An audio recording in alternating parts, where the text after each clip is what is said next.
Welcome to on record.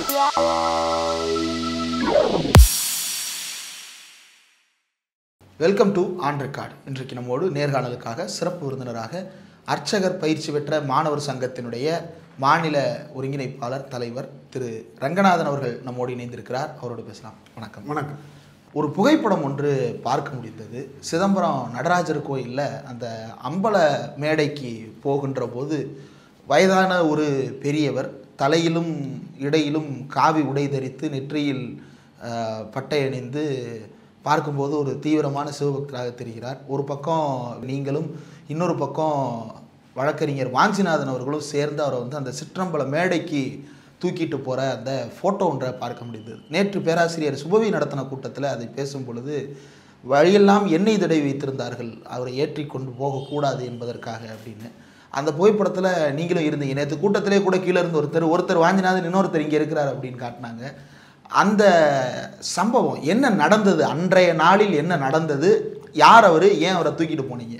Chidambaram Natarajar கோயிலில் தமிழில் தேவாரம் திருவாசகம் பாட வேண்டும் அப்படின்றதுக்காக ஆறுமுகசாமி அவர்கள் 2000 தொடர்ச்சியாக 2000 ஆண்டுகளாக அந்த கோயிலில் தேவாரம் திருவாசகம் பாட முடியல.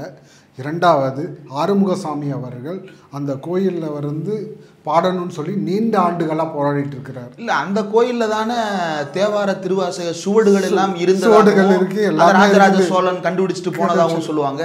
எல்லாமே எல்லா ராஜராஜ சோழன் கண்டுபிடிச்சது, திருஞான சம்பந்தம் எல்லாருமே அது வந்து தேவாரம் திருவாசகத்திலும் முக்கியமான ஒரு கோயில்.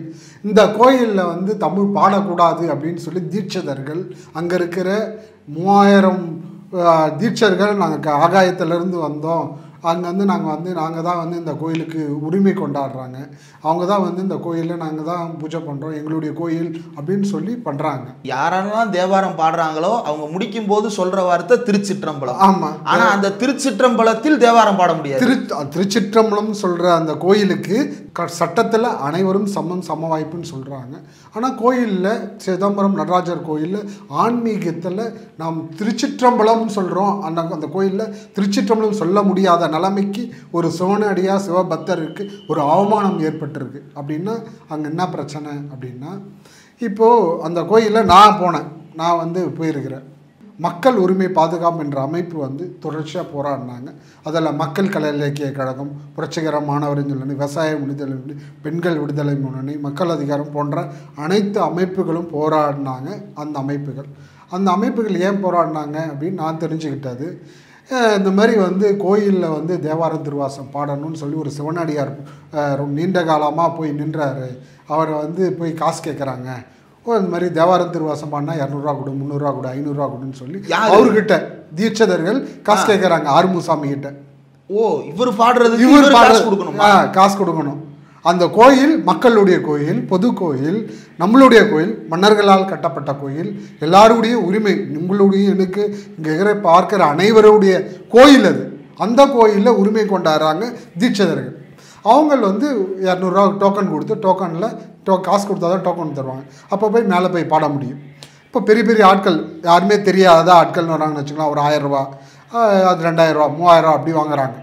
அப்போது இந்த மாதிரி வாங்கும்போது அவர் வந்து போய் வழக்கறிஞர் ராஜு விருத்தாச்சலத்தில் இருக்கார். அவர் தான் மக்கள் உரிமை பாதுகாப்பு அன்றைய பெயர் வந்து மனித உரிமை பாதுகாப்பு என்ற அமைப்பு வச்சுருந்தாங்க. அதனுடைய ஒருங்கிணைப்பாளராக வழக்கறிஞர் ராஜு அவர் தான் இருந்தார். அதன் கீழே தான் வாஞ்சிநாதன், ஜிம்ராஜ் மில்டன், ஹரிராகவன் போன்ற நிறைய வழக்கறிஞர்கள் அதில் வந்து இருந்தாங்க. அந்த அமைப்பில் அவங்க தலைமையில் தான் அந்த போராட்டங்களை முன்னெடுத்தாங்க, வழக்கறிஞர் தலைமையில். அப்போது இந்த வழக்கில் உச்ச நீதிமன்றத்தும் உயர் நீதிமன்றங்களும் பல வழக்குகள் அவங்க தான் நடத்தினாங்க. வாஞ்சிநாதனும் ராஜு மற்ற தோழர்களும் நடத்தினாங்க. வாஞ்சிநாதன், ராஜு, ஜிம்ராஜ் மில்டன் எல்லாருமே நடத்துகிறாங்க, ஹரிராகவன் எல்லாமே நடத்துகிறாங்க. அப்போ இந்த வழக்கில் நடத்தும்போது இந்த கோயிலில் ராஜு கிட்ட போய் சிவனடியார் போய் நிற்கிறார். ஐயா, இந்த மாதிரி காசு கேட்குறாங்க, இந்த மாதிரி வந்து நான் பாடுறதுக்கு எனக்கு இந்த மாதிரி பண்ணுறாங்க, நீங்கள் போய் என்னான்னு கேளுங்க வாங்க அப்படின்னு சொல்லி கூப்பிட்றாரு. அவங்க ஆறுமுகசாமி வந்து ராஜுவை கூப்பிட்றாரு. ராஜுக்கு போகிறார். போயிட்டு இந்த மாதிரி வந்து கோயிலில் வந்து பாடணும்னு ஏன் காசு வாங்குறீங்க, இது நம்மளுடைய கோயில் தானே, எங்களுடைய பொதுமக்களுடைய கோயில் தான், எதுவும் காசு வாங்குறீங்க, காசு வாங்கணும்னு சொல்லி பிரச்சனையாகுது, ரொம்ப இதுவாகுது. அது நீண்ட போராட்டங்களாகுது. அப்புறம் மக்கள் கலை இலக்கியங்களும் போன்ற எல்லா அமைப்புகளும் சேர்ந்து பெரிய போராட்டத்தை நடத்துகிறாங்க. தொடர்ச்சியாக பொதுக்கூட்டங்கள் நடத்துகிறாங்க எல்லா அரசியல் கட்சியும். அதே போல் சிவனடி ஆறுமுகசாமி வந்து வன்னியர் அப்படின்றதுனால ஒரு சாதியினுடைய அடிப்படையில் அவரை வந்து ஒரு புறக்கணிக்கிறாங்க. ஒரு சாதியின் அடிப்படையில் நீ உள்ளே வரக்கூடாது அப்படின்னு ஒரு பிரச்சனையும் உருவாகுது. இப்போ நீண்ட போராட்டங்கள் நடைபெறுகிறது. அந்த போராட்டங்கள் நடந்து ஒரு கட்டத்தில் வந்து சிதம்பரம் நடராஜர் கோயில் அரசுடைமையாக்குவதற்கு தமிழக முதல்வர், முன்னாள் முதல்வர் கலைஞர் அவர்களால் கொண்டு வரப்பட்டு அதில் தேவாரம் திருவாசம் பாடலாம் இந்து சமய அறநிலைத்துறையில் அது கொண்டு வரணும்னு சொல்லி கொண்டு வராங்க. கொண்டு வந்த உடனே வந்து அப்போது போய் பாட போகிறாங்க. பாட போகும்போது அங்கே அர்ச்சகர்கள், தீட்சிதர்கள் போயிட்டு அங்கே கோயில் ஃபுல்லாக எண்ணெய் ஊற்றிட்டாங்க. கோயில் அறநிலைத்துறைக்குள்ள கொண்டு வந்துட்டாங்க. அதற்கு பிறகு பாட போறாங்க. ஆமாம், பாட போகிறாங்க. ஆர்டர் காப்பி இருக்குது, நம்மக்கிட்ட ஆர்டர் காப்பி இருக்குது. அப்போ உள்ளே போகிறாங்க. உள்ளே போகும்போது இது நான் சொல்கிறது இப்போ ஃபஸ்ட் டைம். அதில் ஆர்டர் காப்பி வந்துருச்சு. வந்த உடனே எல்லோரும் உள்ளே போகிறாங்க. போகும்போது பரபரப்பாக இருக்குது கோயில். அந்த போலீஸ் எதுக்கு பாதுகாப்புனா நம்மளுக்கு பாதுகாப்பு இல்லை, அந்த தீட்சைகள் பாதுகாப்பு. தீட்சைகள் எதாவது தாக்கிடுவாங்களோ, ஏதாவது இவங்க மேலே எதாவது பண்ணிடுவாங்களோ அப்படின்ற அச்சத்தோடு ஏதாவது மீறிடுவாங்களோன்ற பாதுகாப்பில் இருந்தாங்க. அப்போது உள்ளே போகிறோம். உள்ளே போகும்போது கீழே எண்ணெய்லாம் ஊற்றிருக்கிறாங்க. அந்த தீட்சைகள் ஃபுல்லாக உடம்புல எண்ணெய் தடவி இருக்கிறாங்க. எல்லா பக்கமும் சூழ்ந்து நின்று. அது எதுவும் ஆகம ப்ரொசீஜராக? ஆகம ப்ரொசீஜர்லாம் எதுவுமே கிடையாது. ஒரு பிரச்சனை என்னென்னா, நம்ம அவங்கள பிடிக்கிறோம் அப்படின்னா வழுக்கி கீழே வந்துடலாம் அப்படின்றதுக்காக. ரெண்டாவது எல்லாமே பாடி கார்டு மாரி இருக்கிறாங்க. உடம்புலாம் பார்த்தோன்னா அப்படியே அந்த ஜிம்மில் இருக்கிற மாதிரி இருப்பாங்க. அவங்கள தொட்டால் அப்படியே வழுக்குது. இப்படிலாம் வந்து அவங்க வந்து உள்ளே வரக்கூடாதோ அந்த அளவுக்கு அவங்க பாதுகாப்பாக வந்து இருக்கிறாங்க. அப்போ அவங்கள தள்ளிட்டு உள்ளே போகிறதுக்கு முயற்சி பண்ணுறாங்க. ஆனால் முயற்சி பண்ணும்போது அங்கே இருக்க அப்போ செந்தில் வேலன்ற எஸ்பி வந்து ஏதோ வாக்குவாதம் நடக்குது. வாக்குவாதம் நடக்கும்போது இந்த மாதிரி வந்து எங்களை உள்ள விடலை, ஆர்டர் காப்பி இருக்குது நீங்கள் அப்படின்னு சொன்ன உடனே என்ன பண்ணிட்டாங்க, அங்கே ஏதோ பிரச்சனையாகுது. பிரச்சனையானோடனே வாஞ்சிநாதனும் ராஜு அங்கே இருந்த தோழர்கள் எல்லாருமேலே வந்து சரியான அடிதடி ஆகுது. உள்ள அடிதடியாகி வழக்கறிஞர் ராஜுவும் வாஞ்சிநாதன் போன்ற அமைப்பு தோழர்களை உடனடியாக கடலூர் சிறையில் அடைக்கிறாங்க. அடைச்சி மே மாதம் 3ஆம் தேதி வெளியில் வராங்க.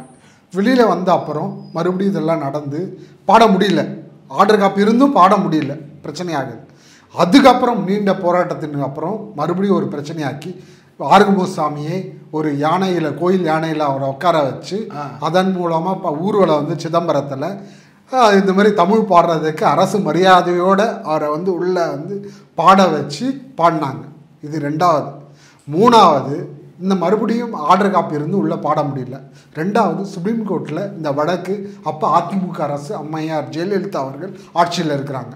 அப்போ அந்த நீதிமன்றத்தில், உச்ச நீதிமன்றத்தில் ஃபைனல் இறங்கி வருது. இது அரசுடைமையாக இருக்கிற கோயில்களில் தீட்சைகள் கட்டுப்பாட்டு கொண்டு வரணும்னு சொல்லி தீட்சைகள் பல போராட்டங்கள் நடத்தி உச்ச நீதிமன்றத்தில் சுப்பிரமணிய சாமி தலைமையில் அது நீதிமன்றத்தில் வழக்கு நடத்துகிறாங்க.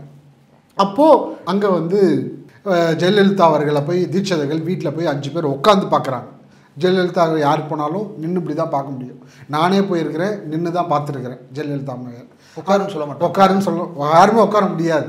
போய் இப்படி தான் நின்று பேசிகிட்டு இருந்தோம் நான் போகும்போது. அப்போ தீட்சதிகள் போய் அங்கே வந்து உட்காந்து பேசுகிறாங்கன்னா பார்த்துங்க, அவருடைய சாதியின் அடிப்படையில். அப்போ பேசிட்டு வராங்க. அந்த வழக்கில் ஒரு சீனியர் கூட வச்சு வாதாடலை. தமிழ்நாடு அரசு அப்போ இருந்த அதிமுக அரசு. அன்றைக்கு நான் வாஞ்சிநாதன் போன்ற மக்கள் உரிமை பார்த்துக்கோமே தோழர்கள், வழக்கறிஞர்கள் எல்லாரும் போய் சிதம்பரம் நடராஜர் கோயில் அன்றைக்கி உள்ளே போகிறோம். உள்ளே போனால் நேராக வந்து நாங்கள் பாடணும் அப்படின்னு சொல்கிறோம். அன்றைக்கி மழை, சரியான மழை பெஞ்சிட்ருக்கு. நாங்கள் பாடணும்னு சொல்லி கேட்குறோம். சிவனடியார்கள், அங்கே இருக்க தீட்சிதர்கள் உள்ளே விடலை. சிவனடியார்கள் எல்லாம் நிற்கிறோம். ஆறுமுகசாமி இருக்கிறார், உள்ளே விட முடியாது அப்படின்ட்டாங்க. நாங்கள் என்ன பண்ணோம், வெளியில் தள்ளிட்டு, அவர் வயசானவர், 80 வயசாச்சு. அவர் 2 பக்கம் நாங்களாம் தூக்கி போய் அந்த வாசல் உள்ளே எடுத்து போய் உள்ளே விட்டு அந்த பாடுறதுக்கான உள்ளே போய் கோயில் உள்ளே விட்டோம். அவர் பாடினார், நாங்களும் உள்ளே போய் பாடினோம். நானும் சிவனடியார் உள்ளே போனோம். உள்ளே போய் தேவாரத்தை முழுமையாக நமச்சிவாய வாழ்க நாதன் தாழ் வாழ்க அப்படின்னு சொல்லி நாங்கள் பாடி முழுமையாக சிவபுராணத்தை பாடிட்டு ஒரு அரை மணி நேரம் பாடணும். பாடிட்டு அங்கேருந்து வெளியில் வந்து அந்த வாசலில் வந்து வாஞ்சிநாதனும் நானும் அவரை தூக்கிட்டு வந்து ஒரு இடத்துல பக்கத்தில் ஆயிரங்கால் மண்டபம் இருக்குது பக்கத்தில், அந்த மண்டபத்தில் உட்கார வச்சோம். உட்கார வச்சுட்டோடனே ஸ்டாண்டர்ட் ஃபயர் ஒரு கல்யாணம்லாம் நடந்துச்சு அந்த அந்த மண்டபம் பக்கத்துலேயே மண்டபம் இருக்குது. இது வந்து நடந்த உடனே நாங்கள் போய் உட்காரோம். உட்காந்து 12 மணி ஆச்சு. அப்புறம் 12:45 ஆச்சு. கோயில் மூடணும், எல்லாம் வெளியில் போங்கன்னு. இவர் போய் உடனே போர்டு எடுத்து உட்காந்துட்டார். நான் காலை வற்ற உண்ணாவிரதம் முழுக்க நான் தேவார திருவாசகத்தை முழுமையாக என் உயிர் இருக்கிறவரையும் போராடி நான் வந்து எந்த விதமான சமரசம் இல்லாமல் நான் இந்த வழக்கை வெற்றி பெறும் செய்யும் வரை என்னுடைய உண்ணாவிரத போராட்டம் தொடரும். முழுக்க தேவார திருவாசகத்தை முழுமையாக பாடிக்கொண்டே இருப்பேன் என் உயிர் போகிற வரைக்கும் அப்படின்னு சொல்லி உட்காந்துட்டார். அதில் வாஞ்சிநாதன் பக்கத்தில் இருக்கிறார், நான் இருக்கிறேன், எல்லா தோழர்களும் இருக்கிறோம். அப்போது நிறைய போராட்டம் நடக்குது, பிரச்சனையாகுது. தீட்சை பேச்சுவார்த்தை நடத்துகிறாங்க, போலீஸ் வந்து பேச்சுவார்த்தை நடத்துகிறாங்க. எந்த வித சமரசமும் இல்லை. அப்போ எங்களை பிடிச்சி தரன்னு போலீஸ் வந்து இழுத்து உடனடியாக அப்போது எங்களை வெளியே அனுப்புகிறாங்க. சரி, உங்கள் எதிர்ப்பு தெரிவிச்சு அப்புறம் மீடியா வந்துச்சு, பத்திரிகையாளர்கள் எல்லாம் பண்ணாங்க. அப்போ எல்லா புகைப்படம் வந்துச்சு. அந்த கொட்டு மழையிலும் நாங்கள் தொடர்ச்சியாக வந்து அவரை பாட வச்சு இந்த பிரச்சனையை வெளியே கொண்டாந்தோம். அப்போ அதிமுக அரசு இப்படி இருந்தது அப்படின்றத ஊடகங்கள்லேயும் சிவனடியார்கள் வெளியே கொண்டாந்தாங்க. இதுதான் அன்றைக்கி நடந்துச்சு. ஓகே, இப்போ நீங்கள் இந்த விஷயங்கள்லாம் எப்படி தொடர்புப்படுறீங்க? அர்ச்சகர் பயிற்சி பெற்ற மாணவர்கள் அப்படின்னு தமிழ்நாட்டில் முதல்ல அர்ச்சகர் பயிற்சி பள்ளியை தமிழ்நாடு அரசு தொடங்கும் போது நீங்கள் அதில் ஒரு நபராக பயிற்சி எடுக்கிறீங்க. ஏற்கனவே நம்ம சேனலில் கொடுக்கப்பட்ட ஒரு பேட்டியில் கூட விரிவாக அதை பற்றி பேசியிருந்தீங்க. இந்த அர்ச்சகர் பயிற்சி பெற்ற மாணவர்களுக்கு ஒரு அமைப்பு அப்படின்றது எங்கிருந்து உருவானது? அதில் நீங்கள் எப்படி உங்களுடைய பயணம் தொடருது? நான் வந்து சொந்த ஊர் திருவண்ணாமலை. நான் வந்து சின்ன வயசுலேருந்தே கடவுள் பக்தி அதிகமாக உண்டு. அதன் மூலமாக திருவண்ணாமலை என்பதே அக்னிஸ்தலம், அண்ணாமலையார். அப்போது அண்ணாமலையார் கோயிலில் தீபத் திருவிழா நடக்கும், நிறைய விசேஷங்கள் நடக்கும். அதில் போய் சாமி வீதி விழா போகும்போது சிவனடியார்கள் கூட அவங்க கூட இருந்து சங்கு ஊதுறது, அவங்க கூட போய் எல்லாம் சாமி தூக்கிறது, அதுக்கான வேலைகள் செய்கிறது, உழவார பணி செய்கிறது, இது போன்ற நிறைய விஷயங்கள் செஞ்சுருக்கிறேன். நான் படிக்கும்போதே ஆஞ்சநேயருக்கு வாரம் நான் பூஜை பண்ணுவேன். எங்கள் மாணவர்கள் எல்லோரும், எங்கள் ஊரில் ஃப்ரெண்ட்ஸ் எல்லோரும் சேர்ந்து வாரம் அப்படிலாம் பண்ணியிருக்கிறோம். பக்தி அதிகமாக எனக்கு இருந்தது. அதே மாதிரி எங்கள் கிராமம் வந்து சிவன் கோயில். அந்த கோயிலே நான் வந்து மாசி மகம் திருவிழாலாம் நடக்கும். அப்போல்லாம் சாமி கூட போய் எல்லா வேலைகளும் செஞ்சுருக்கிறேன். எனக்கு பக்தி அதிகம். அப்போது எங்கள் வீட்டில் எங்கள் அண்ணன் என்ன சொன்னார்னா, நம்ம வீட்டு பக்கத்துலேயே கோயில் இருக்குது, இப்போ இங்கே படிச்சுட்டு நிறைய கோயில்கள் இருக்குது, எங்கே ஒரு இடத்துல கவர்மெண்ட்டில் வாங்கிட்டு படிக்கலாம், இது ஒரு ஸ்கீம் வந்துருக்குது, அனைத்து சாதி அர்ச்சகராகலாம், இல்லை போய் சேர்ந்து படி, நீ நல்லா பக்தியோடு தானே இருக்கிய அப்படின்னு சொல்லி என்னை சேர்த்தாங்க. அப்புறம் நான் போய் படித்தேன். படிக்கும்போது அதில் வந்து முத்தமிழ் கலைஞர் அவர்களால் கொண்டு வரப்பட்ட அனைத்து சாதி அர்ச்சகராகலான்ற ஒரு திட்டம். அதில் தமிழ்நாட்டில் 6 பயிற்சி நிலையங்கள் உருவாக்கப்பட்டாங்க. அதில் வந்து சைவ முறைப்படி 4, வைணவ முறைப்படி 2. அதில் சைவ முறைப்படி திருவண்ணாமலை, திருச்செந்தூர், பழனி, மதுரை அப்படின்னு இருக்குது. வைணவ முறைப்படி ஸ்ரீரங்கம், திருவல்லிக்கேணி 6 பயிற்சி நிலையங்கள் உருவாக்கினாங்க. அதில் வந்து தமிழ் முறைப்படி தேவாரம், திருவாசகம், திருமந்திரம் போன்ற மந்திரங்கள் சொல்லி கொடுத்தாங்க. சமஸ்கிருதம் படிப்பது ருத்ரம், சமக்கம், புஷ்ய சுத்தம், ஸ்ரீ சுத்தம் போன்ற மந்திரங்கள் சொல்லி கொடுத்தாங்க. ஜோதிடம், செய்முறை, ஒரு ஆகம கோயில்களில் எப்படி நான் பூஜை பண்ணணும் அப்படின்றத முறையாக படித்து தகுதி எங்களுக்கு வளர்த்து கொடுத்துருக்குறாங்க. இப்போ எங்களுக்கு வந்து ஒரு பிராமண அர்ச்சகர்கள் எப்படி ஒரு ஆகம கோயில்களில் பூஜை பண்ணுவாங்களோ அதே மாதிரி முறையாக நாங்கள் படித்து தகுதி பெற்று அதை உருவாக்கியிருக்கு தமிழ்நாடு அரசு, திமுக அரசு வந்து உருவாக்கி கொடுத்துருக்கு. இதை நான் முடிச்சுட்டு இருக்கேன். முத்தமிழ் கலைஞர்லேருந்து 2006ஆம் ஆண்டு இந்த சட்டம் கொண்டு வரப்பட்டு அதன் மூலமாக பல போராட்டங்கள் நடைபெற்று அதன் மூலமாக வந்திருக்கிறோம். இதில் வந்து எங்களுடைய போராட்டம் என்பது மாணவர்கள் நாங்கள் படிக்கும்போது நிறைய அவமானங்கள் பட்டோம், போராட்டங்கள் அசிங்கப்பட்டோம், கேவலமாக சாதி ரீதியை அவமானப்படுத்தி.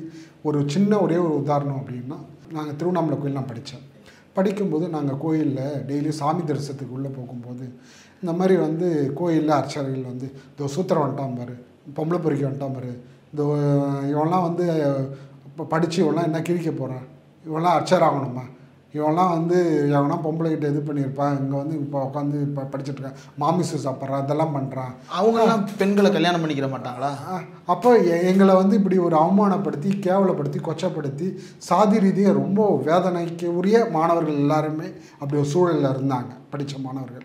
அப்போ உடனடியாக அங்கே இருக்கிற இந்து சமய அறநிலையத்துறை ஆணையருக்கு சொல்லி, கமிஷனர் சொல்லி, அப்போ பெரிய கருப்பனுக்கு சொல்லி, அமைச்சர் அவர்களுக்கு, அப்புறம் முதலமைச்சர் கலைஞர் அவர்களுக்கு நேரடி கட்டுப்பாட்டில் இது இருந்தது. அப்போ உடனே போகும்போது தமிழ்நாடு ஃபுல்லாக 6 பேச்சு நிலைகளும் இந்த 10 நிமிடம் அந்த மாணவர்களுக்கு எந்த இடையூறுகளும் யாருமே தரக்கூடாது, அவங்களுக்கு தரிசனம் பண்ணிட்டு சிறப்பாக வரணும், எந்த ஒரு பிரச்சனையும் நடக்கக்கூடாதுன்னு சொல்லி உத்தரவிட்டேன். சாதியை நீக்குவதற்கான ஒரு அடித்தளமான ஒரு விஷயமா நான் பார்க்குறேன், நான் நேரடியாக பார்த்த விஷயத்தில். அப்போது இது வந்து கலைஞர் ஒரு பெரிய விஷயத்தை செஞ்சுருக்கிறார். அதாவது நீங்கள் கருவறைக்கு போகிறது மட்டும் இல்லை, நீங்கள் கோயிலுக்கு படிக்கிறதுக்கே ஒரு சாதி எதிர்ப்பு இருந்து அதை போக்குவதற்கு தான் கலைஞர் வந்து கொண்டாங்க. அதன் அடிப்படை தான் அடுத்தடுத்த பிரச்சனைகள் உருவாச்சு. நாங்கள் படிக்கும்போது எங்களுக்கு வந்து பூஜை பண்ணுற சிலைகள் கேட்டோம், அது தரலை, அது வந்து எதிர்ப்பு தெரிவித்தாங்க அங்கே இருக்கிற அர்ச்சகர்கள். அப்புறம் நாங்களே சிலையை செஞ்சு நாங்களே பூஜை பண்ண கற்றுக்கிட்டோம். அப்புறம் நிறைய மாணவர்கள் சாப்பாட்டில் வந்து சரியில்லாமல் பண்ணுறது, அதே போல் வந்து ஏதோ சாப்பாட்டில் பூச்சி எடுத்து போடுறது, இந்த மாதிரி வந்து பார்ப்பன அர்ச்சகர்கள் பண்ணியிருக்கிறாங்க. பழனி கோயில்கள் வாழ்கிறவங்க தப்பு பண்ண மாட்டாங்க அப்படின்லாம் சொல்கிறாங்க. ஆனால் இன்றைக்கி பார்த்தோன்னா நாங்கள் படிக்கும்போது அந்த மாதிரி அவமானங்கள்லாம் பட்டிருக்கிறோம். அவமானப்பட்டு கொச்சைப்படுத்தி நீங்கள் வந்து பார்ப்பனர் இல்லாத மாணவர்கள் எப்படிலாம் வந்து கொச்சப்படுத்தணுமோ சனாதன தர்மன்ற தாண்டி நாங்கள் எவ்வளோ சாதியின் இழிவை தாண்டி நாங்கள் படிச்சிருக்கிறோம். அப்போது எவ்வளோ அசிங்கப்படுத்துகிறப்போ நீங்களே பார்த்துங்க. அப்போது இதெல்லாம் படித்து முடித்து வந்து தகுதியாக இருக்கிறோங்க. அப்போது நீண்ட காலமாக எல்லா அரசியல் கட்சியும் பார்க்குறோம், பயிற்சி முடிச்சிட்டோம், வேலை கிடைக்கல. என்னன்ற நாங்களாம் இப்போ எதுவும் தெரியாது, முறையாக படிச்சுட்டோம், அதை குடிமி வச்சுட்டு மிஸ்ஸை தாடியெல்லாம் எடுத்துகிட்டு வச்சுருந்தோம். என்ன பண்ணுறது, வேறு வழி எங்கே போகிறது அப்படின்றதுனால அந்த முறையாக வந்து அனுஷ்டானங்கள்லாம் பண்ணிக்கிட்டு எல்லாம் முறையாக இருந்தோம். அப்போது இப்போ இந்துன்னு சொல்கிற அமைப்புகளை போய் பார்த்தோம், கம்யூனிஸ்ட் அமைப்பு பார்த்தோம், தீகா அமைப்பு பார்த்தோம், அம்பேத்கர் அமைப்பு பார்த்தோம். தமிழ்நாட்டில் இருக்க எந்த அமைப்பு பார்க்காத அமைப்பு இல்லை, எல்லா அமைப்பும் பார்த்தோம். எல்லா அமைப்பு தலைவர்களையும் போய் சந்திச்சுட்டு வந்தோம். எல்லாருமே என்ன சொன்னாங்கன்னா, பார்ப்போம் வழக்கு இருக்கே பார்க்கலாம் அப்படின்லாம் சொல்லிட்டாங்க. அதில் குறிப்பாக 2 மட்டும் சொல்கிறேன்.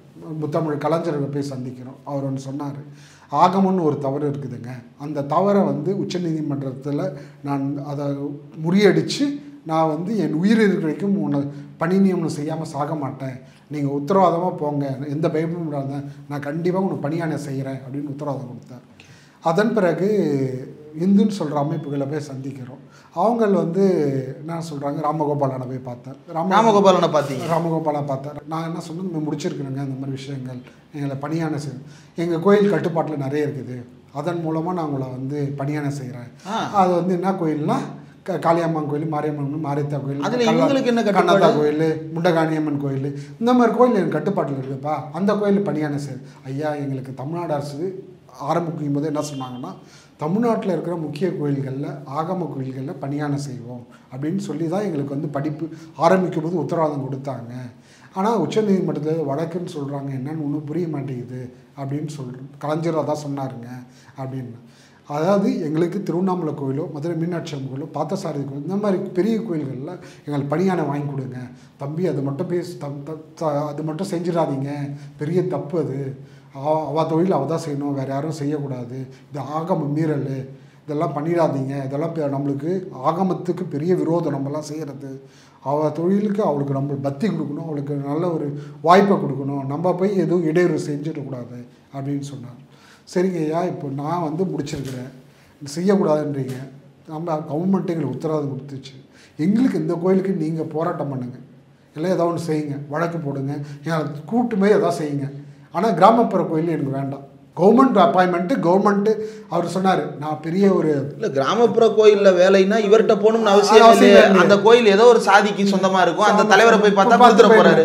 அவர் என்ன சொல்கிறார், நான் பெரிய விழாவே நடத்துகிறேன், அப்போ இருக்கிற கலைஞர் அவர்களையும் கூப்பிடலாம், எல்லாரையும் கூப்பிட்டு நம்ம பெரிய விழாவை நடத்த நான் அப்பாயின்மெண்ட் கொடுக்க சொல்லலாம் அப்படின்னு. ஐயா, அதெல்லாம் எனக்கு வேண்டாம், இந்து சமய அறநிலையத்துறையில் ஆகம கோயில்களில் எங்களுக்கு பணியானை வாங்கி கொடுங்க, அதுக்காக அதெல்லாம் முடியாதுப்பா, அதெல்லாம் பண்ண முடியாது, ஆகமத்து விரும்பலாம், அவள் தொழில் அவள் தான் செய்யணும், நீங்களாம் பண்ணிடக்கூடாது, உள்ளே போகக்கூடாது அப்படின்னு அவர் சொன்னார். அப்புறம் எல்லா தலைவரும் இப்போ இவர் சொன்ன கருத்தே தான் அர்ஜுன் சம்பத்னு சொன்னார், அப்புறம் இருந்த தமிழிசை சவுந்தரராஜன் சொன்னார், தமிழிசை சவுந்தரராஜனுமா அவரும் அவங்க தான் சொன்னாங்க. அவங்க தொழில் அதாவது ஆகம கோயில்களில் போக முடியாது, ஆகமம் அல்லாத கோயில் கிராமப்புற கோயில்களில் தான் போக முடியும். இந்து முன்னணி கட்டுப்பாட்டில் நிறைய கோயில்கள் இருக்குது, நான் சொல்கிறேன் நீங்கள் போங்க, நம்ம பண்ணலாம் அப்படின்னு அவங்களும் அதான் சொன்னாங்க. அப்போது முருகனும் அதுதான் சொன்னார். இதை முருகன் வந்து ஒரு பேட்டியில் கூட அதான் சொன்னார், நீங்களே கூட பார்த்துருப்பீங்க, நம்ம ஏதோ சேனல் கூட பேட்டி கேட்டாங்க, அவரோட தொழில் அவள் தான் செய்யணும், அனைத்து சாதி அர்ச்சகர்லாம் எல்லா கோயிலும் இருக்கிறாங்க, அதே மாதிரி இப்பயும் வந்து கிராமப்புற கோயிலில் தான் இருக்கிறாங்க அப்படின்னு அவர் சொல்லியிருக்கிறார். இந்த மாதிரி எல்லாரையுமே நான் பார்த்துருக்குறோம். இப்போ பிரச்சனை என்னன்னா, நாங்கள் முறையாக படித்து எல்லாம் தகுதி இருந்தோம், இன்றைக்கி நடுத்தரில் நின்னோம். இந்துன்னு சொல்கிறவங்க யாருமே எங்களை இப்போ பாதுகாக்கலை. இன்றைக்கி எங்களை பாதுகாத்தது நாத்திக அமைப்பான இப்போ இருக்கிற மக்கள் கலை இலக்கியம், மக்கள் உரிமை பாதுகாப்பு மையம், திக, திராவிட முன்னேற்ற கழகம், விசிக போன்ற எல்லா அமைப்புகளும் சேர்ந்தால் எங்களுக்கு பாதுகாப்பாக இன்றைக்கி இருக்கிறாங்க. அதை தாண்டி நாங்கள் வந்து இன்றைக்கி முடித்து இன்றைக்கி நீண்ட காலமாக அர்ச்சகர் பயிற்சி பெற்ற மாணவ சங்கம் உருவாக்குவதற்கு மக்கள் உரிமை பாதுகாப்பு மையம் வழக்கறிஞர் ராஜு அவர் தான் ஒருங்கிணைப்பாளர். அதன் மற்ற மாவட்டங்களில் சென்னை மாவட்டத்தில் ஜிம்ராஜ் மில்டன், மதுரையில் இவர் வாஞ்சிநாதன், திருச்சியில் ஆதின்னு சொல்லி ஒரு அட்வொகேட்டு, முருகானந்தம், அப்புறம் நிறைய அட்வொகேட்ஸ் இருக்கிறாங்க. இவங்கெல்லாம் சேர்ந்து என்னை வந்து சங்கமாக உருவாக்குவதற்காக தமிழ்நாடு ஃபுல்லாக எல்லா மாணவர்களும் போய் வீடு வீடாக சந்தித்து மாணவர்களை ஒருங்கிணைச்சு ஒரு சங்கமாக எங்களை வந்து திரட்டினது மக்கள் உரிமை பாதுகாப்பு வழக்கறிஞர் ராஜு, வாஞ்சிநாதன் 2 பேர் தான் எங்களுக்கு வந்து ஒருங்கிணைச்சு அர்ச்சகர் பயிற்சி பெற்ற மாணவ சங்கத்தை உருவாக்கி அதன் மூலமாக நீண்ட போராட்டங்களை நடைபெற்றன. அதில் என்னென்னா மதுரையில் உண்ணாவிரத போராட்டம் நடைபெற்றணும். அது வழக்கறிஞர் ராஜுவும் வாஞ்சிநாதன் தலைமையில் தான் அது நடந்துச்சு. அதே போல் விருதாச்சலத்திலையும் நடந்துச்சு, திருவண்ணாமலையில் நடந்துச்சு, சென்னையில் நடந்து எல்லா ஊர்களுமே மக்கள் உரிமை பாதுகாப்பு வழக்கறிஞர் தலைமையில் தான் நடத்தப்பட்டது. இதன் மூலமாக அடுத்தடுத்த போராட்டங்கள் போகுது.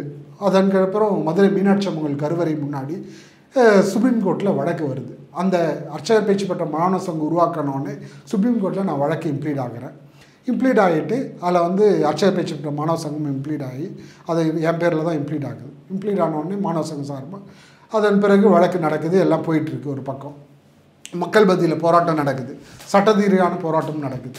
இதன் பிறகு 2015 டிசம்பரில் வழக்கு ஆர்கியூமெண்ட் ஸ்டார்ட் ஆகும்போது அப்போ என்ன பண்ணாங்க, மூத்த வழக்கறிஞர்களை வைக்கணும் அப்படின்னு சொல்லி நாங்கள் வந்து கோரிக்கை வச்சோம்.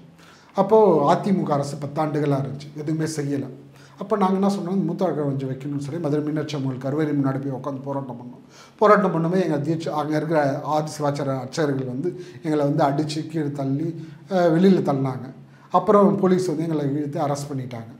அப்போது எங்களுக்கு என்னென்ன ஒரே ஒரு கோரிக்கை வச்சோம், மூத்த வழக்கறிஞர் வைக்கணும், சிறப்பாக எங்களை வாதாடி எங்களுக்கு அர்ச்சகராக மீனாட்சி அம்மன் கோயில், மதுரை திருவண்ணாமலை கோயில், இந்த மாதிரி கோயில்களில் எங்களை பணியானம் செய்யணும்னு சொல்லி நாங்கள் கோரிக்கை வச்சோம்.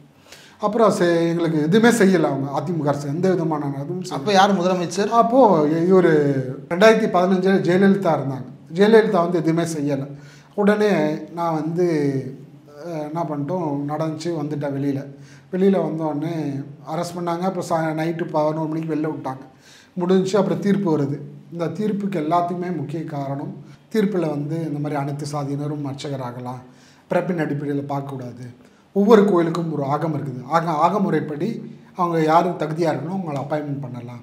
அந்த ஆகம முறைப்படி ஏதோ ஒரு தவறுகள், நான் கால் எடுத்து இப்படி வைக்கல, இல்லை தீபார்த்தம் இப்படி காட்டலை அப்படின்னு ஏதாவது ஒரு தவறுகள் செய்தால் நீதிமன்றத்தில் நாடுகளான்னு சொல்லி பார்ப்பனர்களுக்கு ஆதரவாக தீர்ப்பு கொடுத்தாங்க. இந்த தீர்ப்பு முழுக்க ஒரு பானைக்குள்ளே யானை அடைக்கலாம், பானை உடையக்கூடாதுன்னு தான் இதுதான் இந்த தீர்ப்புடைய சாரம். இந்த தீர்ப்பு முழுக்க அன்றைய 10 ஆண்டுகளாக இருந்த அதிமுக அரசும் உச்சநீதிமன்றமும் இந்த தீண்டாமையை கடைபிடிக்குது. நான் கோயிலில் அண்ணாமலையார் கோயிலோ இல்லை மதுரை மீனாட்சி அம்மன் கோயில் அர்ச்சகராகலாமா ஆகக்கூடாது அப்படி தான் தீர்ப்பு சொல்லணும்.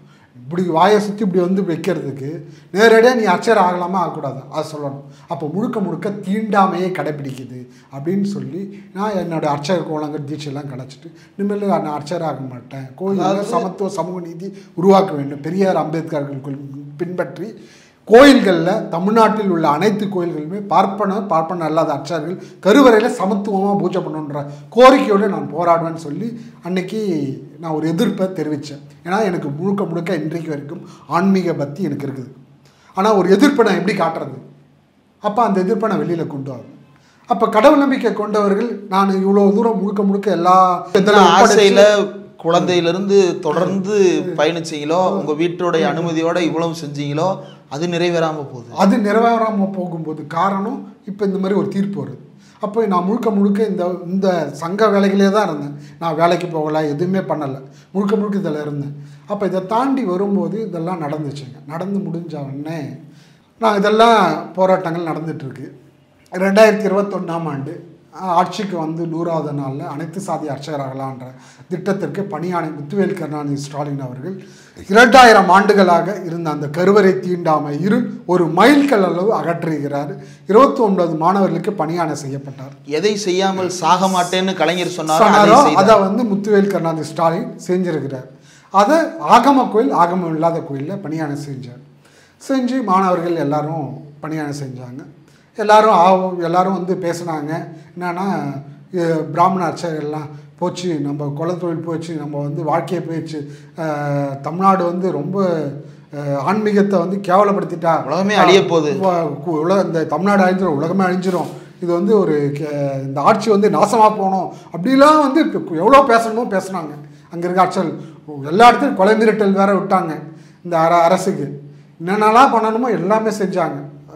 முதல்வரை எவ்வளோ கேவலப்படுத்தணுமோ, எங்கள் மாணவர்களையோ எங்கள் சங்கத்திலையோ எல்லாருமே எவ்வளோ கேவலப்படுத்தணுமோ அப்படிலாம் பண்ணாங்க. இல்லை இப்போ இருக்கிற அர்ச்சகர்கள் இதெல்லாம் தாண்டி இந்த அப்பாயின்மெண்ட் நடந்துச்சுங்க. அதில் 2-3 அப்பாயின்மெண்ட் மட்டும் சொல்கிறேன். என்னன்னா திருச்சி வயலூரில் ஒரு அப்பாயின்மெண்ட் நடந்துச்சு. என்னன்னா பார்ப்பன அல்லாத மாணவர்கள் அங்கே இந்த ஆகம கோயில் பிரபு ஜெயபால் அதை அங்கே இந்த கோயிலில் அப்பாயின்மெண்ட் செய்கிறாங்க. அதே மாதிரி திருச்சி நாகநாதசாமி கோயிலில் அப்பாயின்மெண்ட் பண்ணுறாங்க. அர்ச்சகர் பிரபு, அர்ச்சகர் ஜெயபால் அங்கே வயலூரில். இங்கே திருச்சி நாகநாதசாமி கோயிலில், அதுவும் ஆகம கோயில் தான், அங்கே இப்போ வேல்முருகன்றவர் அப்பாயின்மெண்ட் ஆகிருக்கு. இந்த மாதிரி நிறைய கோயில்களில் அப்பாயின்மெண்ட் ஆகிருக்காங்க மாணவர்.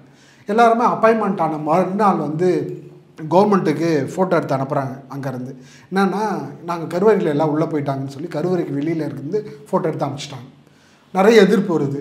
நாங்கள் என்ன பண்ணோம், ஒரு வாரம் கழிச்சு நான் போகிறேன் எல்லா கோயில்களுக்கும், 29 கோயிலுக்கும் நான் நேரடியாக போயிருக்கிறேன். நேரடியாக அவங்க பூஜை பண்ணுறாங்களா இல்லையான்னு போய் நேரடியாக பார்த்தேன். 29 ஆகம கோயிலே, ஆகம 29 ஆகம் இல்லை, ஆகம கோயில், ஆகமம் இல்லாத கோயில். ஆகம கோயில் ஒரு 10 கோயில் இருக்கும், ஆகமம் இல்லாத கோயில் மீதி ஒரு 10 கோயில் மேலே இருக்கும். 2 பேர் சேர்த்து தான் போட்டிருக்கிறாங்க. அப்போ எல்லா கோயிலுக்குமே நான் போகிறேன். போயிட்டு வாட்ச் பண்ணுறேன். பார்க்கும்போது நிறைய கோயில்களில் 99% யாருமே உள்ளே போகலை. அப்புறம் எங்கே இருக்காங்க? எல்லாமே கோயிலுக்கு வெளியில் நவகிரக சன்னதி இல்லை விநாயகர் சன்னதி இப்படி தான் பூஜை பண்ணிகிட்டு இருந்தாங்க. கோயில் எடுபடி வேலைக்கு இப்படி தான் பயன்படுத்தினாங்க. இப்போ தந்தை பெரியாருடைய நெஞ்சில் தைத்த முள் அனைத்து சாதினும் அர்ச்சகராங்க. அப்போது தொடர்ச்சியாக கோயில் ஒரு கோபுரம் ஒரு சாதிக்கு, கொடிமரம் ஒரு சாதிக்கு, அர்த்தமண்டம் ஒரு சாதிக்கு, மகாமண்டம் ஒரு சாதி, இப்படி ஒரு சாதி ஏற்றத்தாழ்வு. இதுக்காக தான் பல போராட்டங்கள் நடத்தி இந்த அனைத்து சாதி அர்ச்சகர்களால் ஒரு திட்டம் கொண்டு வரப்பட்டு அதன் மூலமாக பயிற்சி கொடுத்து அதற்காக நீண்ட சட்ட போராட்டங்கள் நடைபெற்று மக்கள் போராட்டங்கள் நடைபெற்று இன்றைக்கி ஒரு அப்பாயின்மெண்ட் செய்கிறாங்க. ஆனால் இன்றைக்கி மாணவர்கள் நடுத்தரில் நிற்கிறாங்க. அப்போ எவ்வளோ பெரிய அவமானம் அரசுக்கு. அப்போ கீழே இருக்கிறவங்க எவ்வளோ கேவலமாக நடந்துக்கிறாங்க. அப்போ இதை உடனே நான் வெளியே கொண்டு வரேன். முதலமைச்சருக்கும் இந்து சமய அறநிலையத்துறை அமைச்சர் சேகர்பாபு அவர்களுக்கும் அதே போல் ஊடகங்களையும் இந்த விஷயத்தை உடனே வெளியான உடனே அமைச்சர் உடனே நேரடியாக எல்லாரையும் வர வச்சு நாளை காலையில் அவங்க எல்லோரும் உள்ளே போகணும், நேரடியாக எல்லோரும் மொபைலில் எனக்கு அவங்க உள்ளே போகிற மாதிரி எனக்கு இது பண்ணுங்கள் அப்படின்னு சொன்ன உடனே முக்கால்வாசி மாணவர்கள் உள்ளே போயிட்டாங்க. வயலூர் கோயிலில் இன்றைக்கி வரைக்கும் அப்பாயின்மெண்ட் இருக்குது. முருகன் கோயிலில் முருகனை தொட்டு பூஜை பண்ணுறதுக்கு அப்பாயின்மெண்ட் இருக்குது. ஆனால் உள்ளே போக முடியல. அன்றைக்கு ஒரு அப்பாயின்மெண்ட் ஆகிட்டாங்க. ஆன உடனே கொஞ்ச நாள் ஆச்சு. ஆன உடனே நீண்ட போராட்டங்கள் நடைபெறும்போது மக்கள் கலை இலக்கிய அமைப்பு இல்லை ஒரு நிமிஷம் நீண்ட போராட்டங்கள் நடைபெறுகிறது. அப்போ அவங்கள அப்பாயின்மெண்ட் பண்ண உடனே நவகிரக சன்னதியில் ஜெயபாலும் விநாயகர் சன்னதியில் பிரபுவையும் அப்பாயின்மெண்ட் பண்ணுறாங்க. அப்பாயின்மெண்ட் பண்ண உடனே அவங்க அப்பாயின்மெண்ட் முருகன் சன்னதி தான். அங்கே இருக்கிற அதிகாரி நீ இதை பூஜை பண்ணுப்பா, அங்கே உள்ளே போகக்கூடாது, அது எதிர்ப்பாக இருக்குது, பிரச்சனையாக இருக்குது, நீ உள்ளே போகாத, இங்கேயே பூஜை பண்ணுன்னு சொல்லிட்டாங்க. அப்போ உடனே நான் இந்த விஷயத்த சொல்கிறேன். எல்லாம் நடந்துருச்சு. நடந்த உடனே அங்கே இருக்கிற பரம்பரை அர்ச்சகர்கள் 2 பேர் மதுரை உயர்நீதிமன்றத்தில் வழக்கு தாக்கல் செய்கிறாங்க. என்னன்னா இந்த மாதிரி பரம்பரை அர்ச்சகர்களா? பரம்பரை அர்ச்சகர் பரம்பரையாக இன்றைக்கி வரைக்கும் தமிழ்நாட்டில் ஆகம கோயிலும் ஆகமம் இல்லாத கோயிலும் சரி எல்லா கோயில்களிலுமே பரம்பரை அர்ச்சகர்கள் தான் வேலை செய்கிறாங்க. 1970களே பரம்பரை அர்ச்சகர் முடிவு ஒழிச்சாச்சுன்னு சொல்லிட்டாங்க. சேஷம்மாள் வழக்கில் அதான் சேஷம்மாள் வழக்கிலே அதான் சொல்லுது. பரம்பரை அர்ச்சகர்கள் முடிவு ஒழிச்சு எல்லாருமே பூஜை பண்ணலாம், சாதியின் அடிப்படையில் பார்க்கக்கூடாது, பிறப்பின் அடிப்படையில் பார்க்கக்கூடாது அப்படின்னு சொல்லியிருக்குது. ஆனால் இன்னைக்கு ஆகமத்தின் அடிப்படையில் வர்ணாசிரம அடிப்படையில் இன்னைக்கு பூஜை பண்ணணும் அப்படின்ற முறை தான் இன்னைக்கு வரைக்கும் இருக்குது. இன்னும் ஒழிக்க முடியல. பிரச்சனை இன்றைக்கி மரபு பழக்க வழக்கம் அப்படின்றது தான் இருக்குது. அப்போது குறிப்பாக என்னன்னா இந்த வயலூர் கோயிலில் 2 அர்ச்சகர்கள் பரம்பரை அர்ச்சகர்கள் போய் மதுரை நீதிமன்றத்தில் வழக்கு தாக்கல் செய்கிறாங்க. தாக்கல் செய்யும்போது நாங்கள் அந்த அர்ச்சகர்கள் ஜிஆர் சாமிநாதன் பெஞ்சுக்கு வருதுங்க. வழக்கு வாஞ்சிநாதன் மக்கள் உரிமை பாதுகாப்பு வழக்கு வாஞ்சிநாதன் அவர் தான் வராரு. எங்கள் அர்ச்சகர் பயிற்சி பெற்ற மாணவர் சங்கத்துக்கு சட்ட ஆலோசகர் ராஜு வாஞ்சிநாதன் தான் எங்களுக்கு இது. நீதியரசர் ஹரிபரந்தாமன் எங்களுக்கு ஆலோசகர் அவரும். இது போன்ற நிறைய எங்களுக்கு சட்ட ஆலோசகர் இருக்கிறாங்க. அந்த சட்ட ஆலோசகர் அடிப்படையில் வாஞ்சிநாதன் அவர்கள் வந்து நீதிமன்றத்தில் இந்த மாதிரி ஒரு பிரச்சனை வழக்கு போட்டிருக்காங்கன்னு சொன்னோன்னே உடனே அவர் வந்து 2 அர்ச்சகர்கள் என்ன சொல்கிறாங்க அப்படின்னா, நாங்கள் வந்து பரம்பரையாக பூஜை பண்ணிட்டு வரோம், எங்களுக்கு வந்து அனைத்து சாதி அர்ச்சகரில் நான் வந்து அப்ளை பண்ணேன், எனக்கு அந்த வேலை கிடைக்கல, ஏன் வந்து பரம்பரை அடிப்படையில் எங்களுக்கு அந்த இடத்துல எங்களுக்கு வேக்கன்சி இருக்குது, அதனால் எங்கள் பணியானை இவங்களை வந்து ஆகமத்துக்கு விரோதமாக அப்பாயின்மெண்ட் பண்ணியிருக்கிறாங்க, இவங்களை நிராகரித்துட்டு எங்கள் பரம்பரையாக இருக்கிற எங்களை வந்து பூஜை பண்ணுங்கள், எங்களுக்கு எல்லா தகுதி இருக்குது, எங்களை அப்பாயின்மெண்ட்னு சொல்லி தான் அவங்க வழக்கு போட்டாங்க. சரிங்களா? இது வந்து வழக்கு போட்ட அப்புறம் நாங்கள் வந்து ஆர்கியூமெண்ட் ஸ்டார்ட் ஆகும்போது சொல்கிறாங்க இந்த மாதிரி பிரச்சனைன்ட்டு. நாங்கள் சொன்னோம் அந்த மாதிரி முறையாக நாங்கள் படிச்சிருக்கிறோம், தகுதி இருக்குது, ஆக முறைப்படி எல்லா தகுதியோடு தான் அவங்க இருக்கிறாங்க, அவங்கள வந்து பூஜை பண்ணுறதுக்கு தகுதி இருக்குது, அவங்களுக்கு தான் அப்பாயின்மெண்ட் பண்ணியிருக்கிறாங்க, அதனால் பூஜை பண்ணுறாங்க அப்படின்னு. அவங்க சொல்கிறாங்க, நீங்கள் வந்து எதிர்மனதார அந்த பார்ப்பனாட்சியலுக்கு ஆதரவாக அந்த வழக்கறிஞர், நீங்கள் என்ன கோத்திரம் அப்படின்னு கேட்டார். அவங்க என்ன கோத்திரம்னு வாஞ்சி கேட்டதுக்கு நான் பரத்வாஜ் கோத்திரம் அப்படின்னு. அப்போ இவர் வந்து நம்ம அர்ச்சகர் பிரபு ஜெயபால் தரப்பில் வந்து மனு போட்டதில்லை, நம்ம என்ன போட்டோம் அப்படின்னா, நாங்களும் பரத்வாஜ் கோத்திரம் தான் அப்படின்னு சொல்லி எழுதி போட்டுட்டோம். நீங்கள் பரத்வாஜ் கோத்திரம் இதுக்கு வந்ததுக்கு ஆதாரம் கொடுங்க அப்படின்னு கேட்குறாரு எதிர்மனத்தினார். அப்போ இவர் சொன்னார், நீங்கள் பரத்வாஜ் கோத்திரத்துக்கு நீங்கள் ஆதாரம் கொடுங்க, நான் கொடுக்குறேன். இவர் ரிட்டனாக வந்து நாங்கள் இந்த மாணவர்கள் பரத்வாஜ் கோத்திரம்னு சொல்லி மனு போடுறாரு. நீதிபதி ஜியா சாமிநாதன் கேட்குறாரு, அதுக்கான ஆதாரம் கொடுங்கன்னு. அவங்க ஆதாரம் தர சொல்லுங்கள், நான் ஆதாரம் தரேன் அப்படின்னு சொன்னார். அப்போ சொல்கிறாரு, நானே வந்து பிராமின் தானே, ஸ்மார்த்த பிராமின், நானே கருவறையில் போக முடியாது, இவங்க 2 பேரும் நானே வந்து உள்ளே போக முடியாது அப்படின்னு ஜியா சாமிநாதன் சொல்கிறார். இன்னொரு பக்கம் இந்த 2 பேர் மனு போட்டாங்கல்ல, அவங்க நான் பார்ப்பனர் குருக்கள் சிவாச்சாரர்கள்னு சொல்லி சிவாச்சார உட்பிரிவுன்னு சொல்லி தான் நம்ம மனு போட்டிருக்காரு. சரிங்களா? அப்போ நானே ஒரு நீதிபதி அவர் சொல்கிறாரு, நான் பார்ப்பன அர்ச்சகர், நானே இந்த கோயிலில் உள்ளே போக முடியாது, உற்சாதியை சார்ந்தவங்க, இவங்களும் வந்து இந்த சமூகத்தை சார்ந்தவங்க, ஆனால் இவங்க வந்து இவர் சொல்கிறாரு நானே உள்ளே போக முடியாதுன்னு சொல்கிறார். அப்போ வாஞ்சிநாதன் கேட்குறாரு, ஒரு அரசியல் சட்டத்தில் எல்லாரும் சம வாய்ப்பு, சம உரிமை, சமமாக பூஜை பண்ணுறதுக்கு எல்லாமே ரைட்ஸ் இருக்குது, அப்போ நீங்கள் எப்படி உள்ளே விடாமல் இருக்க முடியும்? ஒரு டினாமினேஷன் சொல்கிற ஒரு சாதியை மட்டும்தான் கணக்கில் வச்சு பண்ண முடியாது, எல்லாரும் எதுவாக இருந்தாலும் உள்ளே போகலாம் அப்படின்னு சொன்னோடனே, நீங்கள் வந்து அந்த பரத்வாஜ் கோத்திரம்னு சொல்கிறீங்கல்ல, அந்த இது வந்து அந்த பாயிண்ட்டை வந்து ரத்து பண்ணுங்கள், வாபஸ் வாங்குங்க அப்படின்னு சொல்லி வாஞ்சிநாதனிடம் ஜியா சாமிநாதன் கேட்குறாரு. கேட்கும்போது வாஞ்சிநாதன் சொல்லிட்டார், இந்த இது வந்து நான் வந்து உறுதியாக இருக்கிறேன், அந்த பரத்வாஜ் கோத்திரம்ன்ற மனு போட்டதை நான் உறுதியாக இருக்கிறேன். ஜியா சாமிநாதன் சொல்கிறாருங்க, நீங்கள் வந்து பெரிய வந்து ஒரு நெருக்கடியை சந்திப்பீங்க, பெரிய விளைவுகளை சந்திக்க போகிறீங்க அப்படின்னு சொல்லி ஓப்பன் கோர்ட்டில் வாஞ்சிநாதனை பார்த்து சொல்கிறார் ஜியா சாமிநாதன். அப்போது இந்த நீதிபதி அவர்கள் மாணவர்களுக்கு ஒரு தீர்ப்பு கொடுக்கிறார். என்ன தீர்ப்பு அப்படின்னா, இந்த மாணவர்கள் கோயில் கருவறையில் பார்ப்பன அல்லாத அர்ச்சகர்கள் 2 பேரையும் பணியாணை ரத்து செய்கிறேன், 3 மாதத்தில் அவர்கள் பணியாணை ரத்து செய்யணும். 1. 2வது, அந்த கோயிலில் பரம்பரையாக இருக்கிற அர்ச்சகர்கள் இந்த 2 பேர் இருக்காங்க பாருங்க, அவங்க தகுதியாக இருந்தால் இவர்கள் உள்ளே போய் பூஜை பண்ணலாம், இல்லை அவங்களுடைய பரம்பரையை சேர்ந்தவங்க அந்த கோயிலில் ஏற்கனவே இருக்கிறாங்க பாருங்க, அந்த பரம்பரையில் யாராவது தகுதியாக இருந்தால் அவர்களை பணியாணை செய்யலாம். இது வந்து இப்படின்னு உத்தரவு போகிறாரு ஜியா சாமிநாதன். இப்போ ஒரே ஒரு விஷயம் நான் சொல்கிறது, இந்த 2 அர்ச்சகர்கள் இருக்காங்க பாருங்கள், பார்ப்பனர் அர்ச்சகர்கள், அவங்க போட்ட மனு என்ன மனு, இந்த மாதிரி நாங்கள் வந்து இந்த மாணவர்கள் ஆகமத்துக்கு விரோதமாக அப்பாயின்மெண்ட் பண்ணியிருக்காங்க, இவங்களை ரத்து செஞ்சுட்டு எங்களை பணியாணை செய்யுங்க, நாங்கள் தகுதியான அர்ச்சகர்கள்னு சொல்லி போட்டிருக்காங்க. ஜியா சாமிநாதன் என்ன தீர்ப்பு கொடுத்தாரு? 1, இவர்களை 3 மாதத்தில் ரத்து பண்ணணும். 2வது, இவர்கள் இந்த 2 அர்ச்சகர்கள் இருக்காங்க பார்ப்பன அர்ச்சகர்கள், இவர்கள் வந்து முறையாக தகுதி படைச்ச இருந்தால் இவங்க பணியாணை செய்யலாம், தகுதி இல்லை அப்படின்னா அவங்களுடைய பரம்பரை சேர்ந்தாங்க, பரம்பரையாக அந்த அர்ச்சகர்கள் இருக்காங்க, அவங்கள யாராவது தகுதியான 2 பேரும் அப்பாயின்மெண்ட் பண்ணலாம். இதுதான் ஜியா சாமிநாதன் கொடுத்த தீர்ப்பு. அப்போ இது வந்து முழுக்க நேரடியாக நான் பார்க்குற இந்த தீர்ப்பை கண்ணால் பார்த்த தீர்ப்பு. இது இன்றைக்கி வெளியில் சொல்கிறதெல்லாம் இல்லை, கண்ணால் பார்த்தது. இந்த தீர்ப்பை எதிர்த்து நான் மேல்முறையீட்டு பண்ணி 2 நீதிபதிகள் கொண்ட அமர்வுக்கு வழக்கறிஞர் வாஞ்சிநாதன் தலைமையில் இந்த தீர்ப்பை ஜியா சாமிநாதன் கொடுத்த தீர்ப்பை ரத்து செய்ய வேண்டும், தடை செய்ய வேண்டும் அப்படின்னு சொல்லி நாங்கள் ஸ்டே ஆர்டர் வாங்கி இன்றைக்கி ஸ்டே ஆர்டர் வச்சு இன்றைக்கி வரைக்கும் வெளியில் தான் இருக்கிறாங்க. இன்றைக்கி உள்ளே போக முடியல. அந்த வழக்கு உச்சநீதிமன்றத்துக்கு அந்த அர்ச்சகர்கள் போயிருக்கிறாங்க. ஜியா சாமிநாதன் அவர்கள் இன்றைக்கு சமூக வலைதளங்களில் நிறைய நான் பார்க்குறேன்.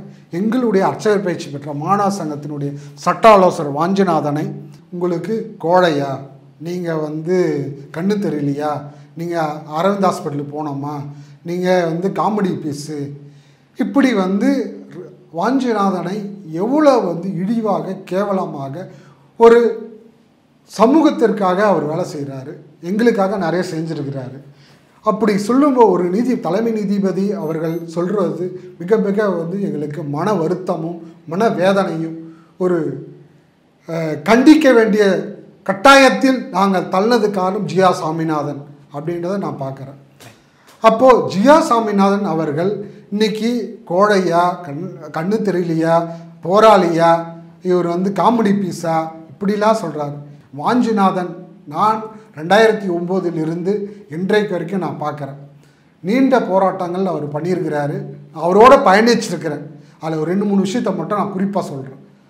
அர்ச்சகர் போராட்டத்தில் நீண்ட காலமாக ராஜு, வாஞ்சிநாதன் 2 பேருமே 2009 இன்றைக்கு வரைக்கும் தொடர்ச்சியாக போராடிட்டு இருக்கிறாங்க. சிதம்பரம் நடராஜர் கோயிலுக்கு பல வழக்குகள் நடத்தியிருக்காங்க. உச்சநீதிமன்றத்தில் அனைத்து சாதியினரும் அர்ச்சகராகலான்னு சொல்லி 2021 ஆகஸ்ட் 14 முத்துவேல் கருணாநிதி ஸ்டாலின் அவர்கள் பணியாணை செய்யப்பட்ட மாணவர்களை பணியில் செய்யக்கூடாதுன்னு சொல்லி வழக்கு போட்டாங்க. மதுரை உயர்நீதிமன்றம், சென்னை உயர்நீதிமன்றம் நூற்றுக்கணக்கான வழக்குகள் போட்டாங்க. அதை எடுத்து வாதாடியவர் வழக்கறிஞர் வாஞ்சிநாதன். உச்சநீதிமன்றத்தில் ஆதி சிவாச்சாரிய சங்கம், தென்னிந்திய கோயில் பிராமண சங்கம் போன்றவர்கள் அதாவது அனைத்து இந்திய ஆதி சிவாச்சாரிய சங்கம் ஆல் இந்தியாவில் அவங்க உச்சநீதிமன்றத்தில் போய் இந்த அனைத்து சாதி அர்ச்சகர் ஆகக்கூடாதுன்னு சொல்லி வழக்கு போட்டிருக்காங்க. அந்த வழக்கை வாஞ்சிநாதன் அவர்கள் அர்ச்சகர் பயிற்சி பெற்ற மாணவ சங்கம் சார்பாக இப்போ இம்ப்ளீட் ஆகி வச்சிருக்கிறார். இப்போ இந்த மாதிரி விஷயங்கள் வாஞ்சிநாதன் செஞ்சுருக்கிறார். இன்றைக்கி சமச்சீர் கல்விக்காக போராடி சிறைக்கு போயிருக்கிறாரு. அனைத்து சாதி அர்ச்சகர்களில் பார்த்தீங்கன்னா இன்னொரு விஷயம், சமீபமாக பார்ப்பன அர்ச்சகர்கள் குத்தாட்டம் போட்டாங்க. அதற்கு எதிராக தொடர்ச்சியாக போராடி டிஜிபி ஆஃபீஸில் கம்ப்ளைண்ட் கொடுத்துருக்கும். அடுத்து வழக்கு தொடர போகிறார். அதே போல் பார்ப்பனர்கள் மட்டும்தான் பல்லக்கு தூக்கணும் அப்படின்றதுக்காக தொடர்ச்சியாக அவர் தான் எங்களுக்கு வாதாடி போராடி இருக்கிறார். இந்த மாதிரி நிறைய போராட்டங்கள் அவர் பண்ணி இருக்கிறார். தாது மண்டலுக்கு எதிராக போராடி இருக்கிறாரு. கூடங்குளத்தில் நீண்ட போராட்டம் நடைபெற்று வாஞ்சிநாதன் அவர்களுக்கு பக்கபலமாக இருந்து மக்கள் உரிமை பாதுகாப்பு ராஜு, வாஞ்சிநாதன் எல்லாருமே பக்கபலமாக அவங்க கூட இருந்தாங்க. இந்த அனைத்து போராட்டத்தில், கூடங்குள போராட்டத்தில் அன்றைக்கி புகை குண்டு அடித்து எல்லாமே மக்களை கலைச்சி அடித்தடியாச்சு. அப்போ மக்களை காப்பாற்றி நூற்றுக்கணக்கான வழக்குகள் போட்டாங்க.